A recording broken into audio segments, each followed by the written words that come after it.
प्रेम से बोलिए राधे राधे। आप सभी भक्तों का दिन शुभ और मंगलमय हो।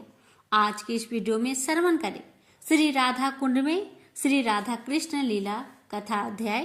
पिछली कथा यह प्रकाशित करती है कि किस प्रकार वृंदावन के वृक्ष वस्तुतः राजा, साधु तथा पांडवों जैसे महान भक्त है, जिन्होंने श्री श्री राधा कृष्ण की सेवा हेतु वह रूप धारण किया है।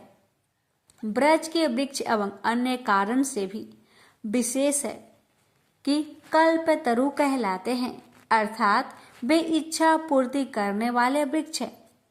सृष्टि के अन्य वृक्षों से विभिन्न ब्रज के वृक्ष हम जो चाहे वह हमें प्रदान कर सकते हैं। ब्रह्मा जी अपनी संहिता में इन वृक्षों का गुणगान करते हुए कहते हैं, चिंतामणि धाम श्री वृंदावन लाखों कल्प वृक्षों से घिरा है। इन कल्प तरुओं के विषय में ब्रजवासियों का कहना है, यदि आपकी कोई भी समस्या है तो बस एक कल्प तरु को बता दो। सर्वप्रथम दंडवत प्रणाम करो और तदुपरांत उस महान भक्त वृक्ष की प्रदक्षिणा करो, उस वृक्ष का आलिंगन करो और उसे अपने मन की बात बता दो।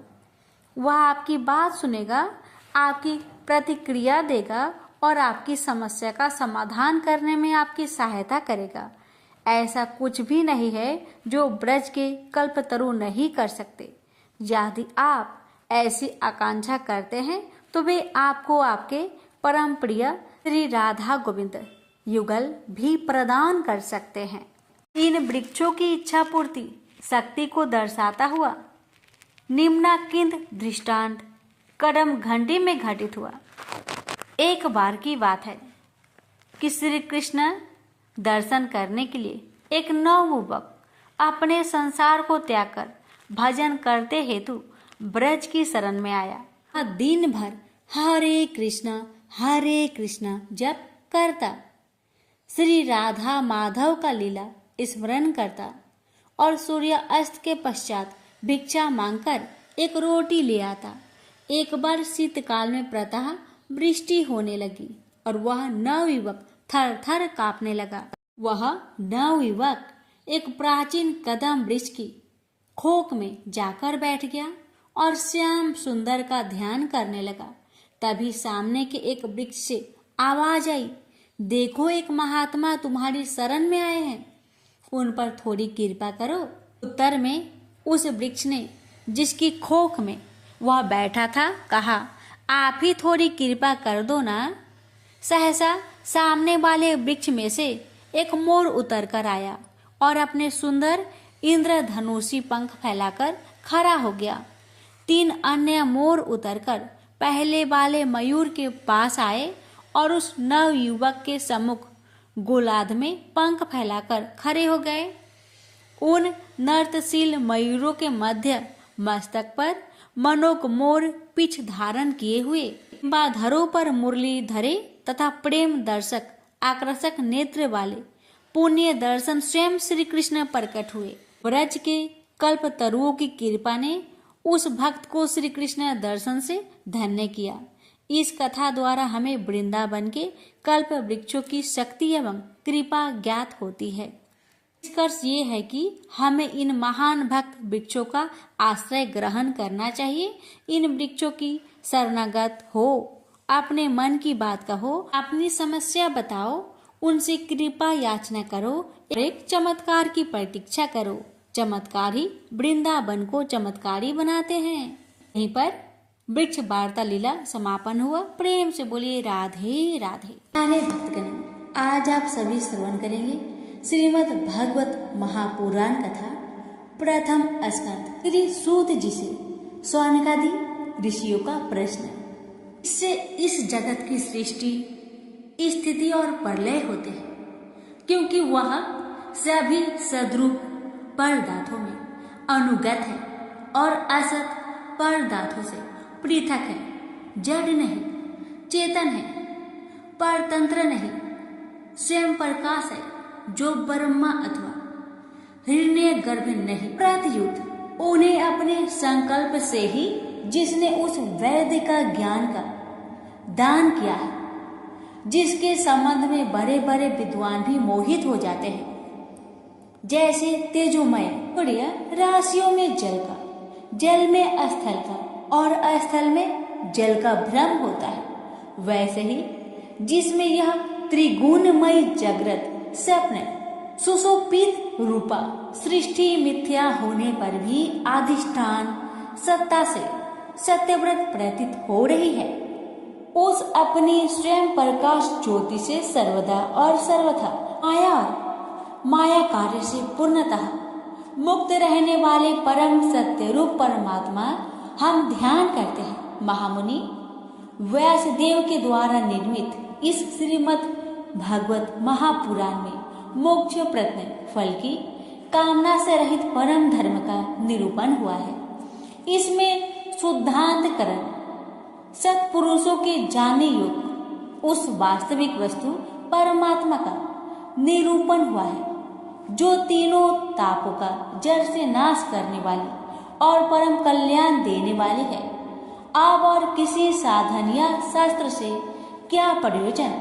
जिस समय भी सुकृति पुरुष इसके श्रवण की इच्छा करते हैं, ईश्वर उसी समय अविलंब उनके हृदय में आकर बंदी बन जाते हैं।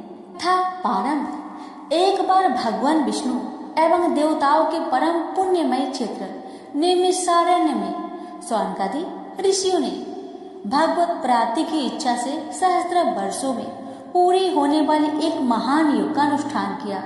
एक दिन उन लोगों ने प्रातःकाल अग्निहोत्र आदि नित्य क्रियाओं से निवृत्त होकर सूत जी का पूजन किया और उन्हें ऊंचे आसन पर बैठाकर बड़े आदर से यह प्रश्न किया। ऋषियों ने कहा, सूत जी, आप निष्पाप हैं। आपने समस्त इतिहास पुराण और धर्म शास्त्रों का विधि पूर्वक अध्ययन किया है तथा उनकी भली भांति व्याख्या भी की है। वेद वेदंताओं में श्रेष्ठ भगवान बद्री नारायण ने एवं भगवान के सगुण निर्गुण रूपों को जानने वाले दूसरे मुनियों ने जो कुछ जाना है, उन्हें जिन विषयों का ज्ञान है, वह सब आप वास्तविक रूप में जानते हैं। आपका हृदय बड़ा ही सरल और शुद्ध है, इसी से आप उनकी कृपा और अनुग्रह के पात्र हुए हैं। गुरुजन अपने प्रेमी शिष्य को गुप्त से गुप्त बात भी बता दिया करते हैं। आयुष्मान, आप कृपा करके यह बतलाइए कि उन सब शास्त्रों, पुराणों और गुरुजनों के उपदेश में कली योगी जीवों के परम कल्याण सहज साधन अपने क्या निश्चय किया है? आप संत समाज के भूषण हैं, इसलिए कलयुग में प्राय लोगों की आयु कम हो गई है। साधन करने में लोगों की रुचि और प्रवृत्ति भी नहीं है। लोग आलसी हो गए हैं, का भाग्य मंद है ही, समझ भी थोड़ी है। इसके साथ ही वे नाना प्रकार की विघ्न बाधाओं से घिरे हुए भी रहते हैं। शास्त्रों भी बहुत से हैं, परंतु उनमें एक निश्चित साधन का नहीं, अनेक प्रकार के कर्मों का वर्णन है। साथ ही वे इतने बड़े हैं कि उनका एक अंश सुनना भी कठिन है। आप परोपकारी है, अपनी बुद्धि से उनका सार निकालकर प्राणियों के परम कल्याण के लिए हम श्रद्धालुओं को सुनाइए, जिससे हमारे अंतकरण शुद्धि प्राप्त हो। प्यारे सुत जी, आपका कल्याण हो। आप तो जानते ही हैं कि यदु वंशियों के रक्षक भक्त वत्सल भगवान श्री कृष्ण वासुदेव की धर्म पत्नी देवकी के गर्भ से क्या करने की इच्छा से अवतरित हुए थे, हम उसे सुनना चाहते हैं। आप कृपा करके हमारे लिए उसका वर्णन कीजिए, क्योंकि भगवान का अवतार जीवों के परम कल्याण और उनकी भगवत प्रेममय समृद्धि के लिए ही होता है। यह जीव जन्म मृत्यु के घोर चक्र में पड़ा हुआ है। इस स्थिति में भी यदि वह कभी भगवान के मंगलमय नाम का उच्चारण कर ले तो उसी क्षण उससे मुक्त हो जाए, क्योंकि स्वयं भय भी भगवान से डरता रहता है। सूत जी परम विरक्त और परम शांत मुनिजन भगवान श्री चरणों की शरण में ही रहते हैं। अतएव उनके स्पर्श मात्र से संसार के जीव तुरंत पवित्र हो जाते हैं। इधर गंगा जी के जल का बहुत दिनों तक सेवन किया जाए तब कहीं पवित्रता प्राप्त होती है। ऐसे पुण्य आत्मा भक्त जिनकी लीलाओं का गान करते रहते हैं, उन भगवान का लीम लहारी पवित्र यश भला आत्म शुद्धि की इच्छा वाला ऐसा कौन मनुष्य होगा जो श्रवण ना करे। वे लीला से ही अवतार धारण करते हैं। नारद महात्माओं ने उनके उद्धार कर्मों का गान किया है। हम श्रद्धालुओं के प्रति आप उनका वर्णन कीजिए।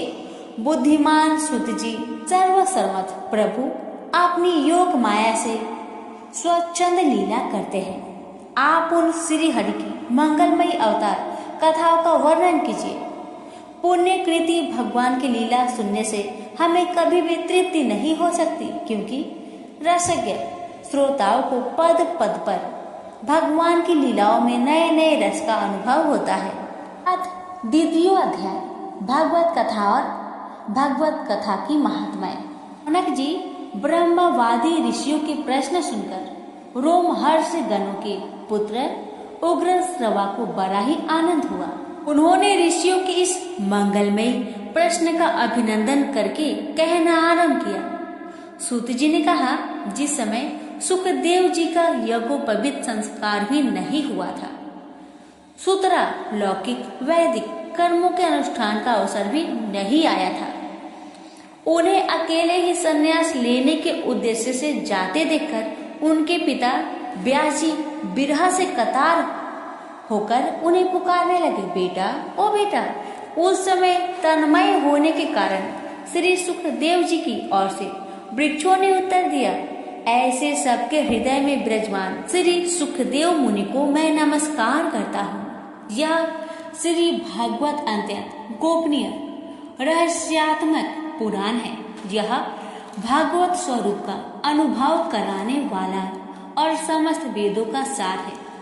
संसार में फंसे हुए जो लोग इस घोर अज्ञान अंधकार से पार कर जाना चाहते हैं, उनके लिए आध्यात्मिक तत्वों को प्रकाशित कराने वाला यह एक अद्वितीय दीपक है। वास्तव में उन्हीं पर करुणा करके बड़े बड़े मुनियों के आचार्य श्री सुखदेव जी ने इसका वर्णन किया है। मैं उनके शरण ग्रहण करता हूँ।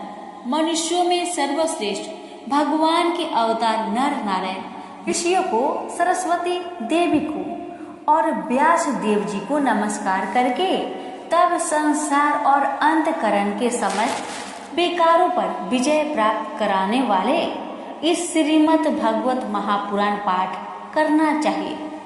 ऋषियों, अपने संपूर्ण विश्व के कल्याण के लिए यह बहुत सुंदर प्रश्न है, क्योंकि यह प्रश्न श्री कृष्ण के संबंध में है और इससे भली भांति आत्मा शुद्धि हो जाती है। मनुष्य के लिए सर्वश्रेष्ठ धर्म वही है जिससे भगवान श्री कृष्ण में भक्ति हो। भक्ति भी ऐसी जिसमें किसी प्रकार की कामना ना हो और जो नित्य निरंतर बनी रहे। ऐसी भक्ति से हृदय आनंद स्वरूप परमात्मा की उपलब्धि करके कृत्य कृत्य हो जाता है। भगवान श्री कृष्ण में भक्ति होते ही अन्य प्रेम से उनमें चित्त जोड़ते ही निष्काम ज्ञान और वैराग्य का अभिभार्य हो जाता है। धर्म का ठीक ठीक अनुष्ठान करने पर भी यदि मनुष्य के हृदय में भगवान की लीला कथाओं के प्रति अनुराग उदय न हो तो वह निराश्रम ही श्रम है। धर्म का फल है तो मोक्ष। उसकी सार्थकता अर्थ प्राप्ति में नहीं है। अर्थ केवल धर्म के लिए है। भोग विलास उसका फल नहीं माना गया है। भोग विलास फल इंद्रियों को तृप्त करना नहीं है। उसका प्रयोजन है केवल जीवन निर्वाह। जीवन का फल भी तत्व जिज्ञासा है। बहुत कर्म करके स्वर्ग आदि प्राप्त करना उसका फल नहीं है। तत्व वेता लोग ज्ञाता और ज्ञेय के भेद से रहित अखंड आदित्य सच्चिदानंद स्वरूप ज्ञान को ही तत्व कहते हैं। उसी को कोई ब्रह्मा, कोई परमात्मा और कोई भगवान के नाम से पुकारते हैं। श्रद्धालु मुनिजन भागवत श्रवण से प्राप्त ज्ञान वैराग्य युक्त भक्ति से अपने हृदय में उस परम तत्व स्वरूप परमात्मा अनुभव करते हैं। शौनकादि ऋषियों, यही कारण है कि अपने अपने वर्ण तथा आश्रम के अनुसार मनुष्य जो धर्म का अनुष्ठान करते हैं उसकी पूर्ण सिद्धि इसी में है कि भगवान प्रसन्न हो। इसलिए एकाग्र मन से भक्त वत्सल भगवान का ही नित्य निरंतर श्रवण, कीर्तन, ध्यान और आराधना करनी चाहिए। कर्मों की गांठ बड़ी करी है। विचारवान पुरुष भगवान की चिंता की तलवार से उस गांठों को काट डालते हैं। तब भला ऐसा कौन मनुष्य होगा जो भगवान की लीला कथा में प्रेम न करे। शौनकादि ऋषियों, पवित्र तीर्थों का सेवन करने से हद सेवा, तदंतर श्रवण की इच्छा, फिर श्रद्धा, तत्पश्चात भागवत कथा में रुचि होती है। भगवान श्री कृष्ण के यश का श्रवण और कीर्तन दोनों पवित्र करने वाले हैं। वे अपनी कथा सुनने वालों के हृदय में आकर स्थित हो जाते हैं और उनकी अशुभ वासनाओं को नष्ट कर देते हैं, क्योंकि वे संतों के नित्य सुहृद है। जब श्रीमद् भागवत अथवा भागवत के निरंतर सेवन से अशुभ वासनाएं नष्ट हो जाती है, तब पवित्र कीर्ति भगवान श्री कृष्ण के प्रति अस्थायी प्रेम की प्राप्ति होती है। तब रजोगुण और तमोगुण के भाव, काम और लोभ आदि शांत हो जाते हैं और चित्त इनसे रहित होकर सतगुण में स्थित एवं निर्मल हो जाता है। इस प्रकार भगवान की प्रेममयी भक्ति से जब संसार की समस्त आसक्तियां मिट जाती है, हृदय आनंद से भर जाता है, तब भगवान के तत्व का अनुभव अपने आप हो जाता है। हृदय में आत्मा स्वरूप भगवान का साक्षात्कार होते ही हृदय की ग्रंथि टूट जाती है, सारे संदेह मिट जाते हैं और कर्म बंधन छीन हो जाता है। इसी से बुद्धिमान लोग नित्य निरंतर बड़े आनंद से भगवान श्री कृष्ण के प्रति प्रेम भक्ति करते हैं, जिससे आत्मा प्रसाद की प्राप्ति होती है। प्रकृति के 3 गुण हैं, तत्व, रज और तम। इनको स्वीकार करके इस संसार की स्थिति, उत्पत्ति और प्रलय के लिए एक अद्वितीय परमात्मा ही विष्णु, ब्रह्मा और रुद्र, ये 3 नाम ग्रहण करते हैं। फिर भी मनुष्यों का परम कल्याण तो सतगुण स्वीकार करने वाले श्री हरि से ही होता है। जैसे पृथ्वी के विकार लकड़ी की अपेक्षा धुआं श्रेष्ठ है और उससे भी श्रेष्ठ है अग्नि, क्योंकि वेदोक्त यज्ञ आदि द्वारा अग्नि सदगति देने वाला है। वैसे ही तमोगुण से रजोगुण श्रेष्ठ है और रजोगुण से भी सत्वगुण श्रेष्ठ है, क्योंकि वह भगवान दर्शन कराने वाला है। प्राचीन युग में महात्मा लोग अपने कल्याण के लिए विशुद्ध सत्वमयी भगवान विष्णु की आराधना किया करते थे। अभी जो लोग उनका अनुसरण करते हैं वे उन्हीं के समान कल्याण भाजन होते हैं। जो लोग इस संसार सागर से पार जाना चाहते हैं वे यद्यपि किसी की निंदा तो नहीं करते, न किसी में दोषी देखते हैं, फिर भी घोर रूप वाले तमोगुणी, रजोगुणी, वैरवादी भूत पतियों की उपासना न करके सतगुणी विष्णु भगवान और उनके अंश कला स्वरूपों का ही भजन करते हैं। परंतु जिसका स्वभाव रजोगुणी अथवा तमोगुणी है वे धन, ऐश्वर्य और संतान की कामना से भूत, पितर और प्रजापतियों की उपासना करते हैं, क्योंकि इन लोगों का स्वभाव उन भूत आदि से मिला जुलता होता है। वेदों का तात्पर्य श्री कृष्ण में ही है, यागों के उद्देश्य श्री कृष्ण ही है, यज्ञ श्री कृष्ण के लिए ही किए जाते हैं और समस्त कर्मों की परिसमाप्ति भी श्री कृष्ण में ही है। ज्ञान से ब्रह्म स्वरूप श्री कृष्ण की ही प्राप्ति होती है। तपस्या श्री कृष्ण की प्रसन्नता के लिए ही की जाती है, श्री कृष्ण के लिए ही धर्मों का अनुष्ठान होता है और सब गतियां श्री कृष्ण में ही समा जाती है। यद्यपि भगवान श्री कृष्ण प्रकृति और उसके गुणों से अतीत है, फिर भी अपनी गुणमयी माया से, जो प्रपंच की दृष्टि से है और तत्व की दृष्टि से नहीं है, उन्होंने ही स्वर्ग के आदि में इस संसार की रचना की थी। ये तत्व, रज और तम तीनों गुण उसी माया के विलास हैं। इनके भीतर रहकर भगवान इनके युक्त सरीखे मालूम पड़ते हैं। वास्तव में तो वे परिपूर्ण या नंदन घन है। अग्नि तो वास्तुतः एक ही है, परंतु जब वह अनेक प्रकार की लकड़ियों में प्रकट होती है तब अनेक सी मालूम पड़ती है। वैसे ही सबके आत्मरूप भगवान तो एक ही हैं, परंतु प्राणियों की अनेकता से अनेक जैसे जान पड़ते हैं।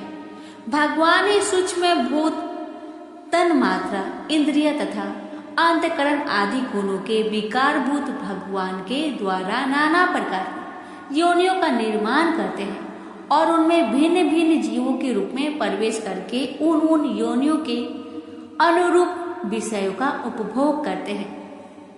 वे ही संपूर्ण लोकों की रचना करते हैं और देवता, पशु, पंछी, मनुष्य आदि योनियों में लीला अवतार ग्रहण करके सद्गुणों द्वारा जीवों का पालन पोषण करते हैं। प्रेम से बोलिए श्री कृष्ण भगवान की जय।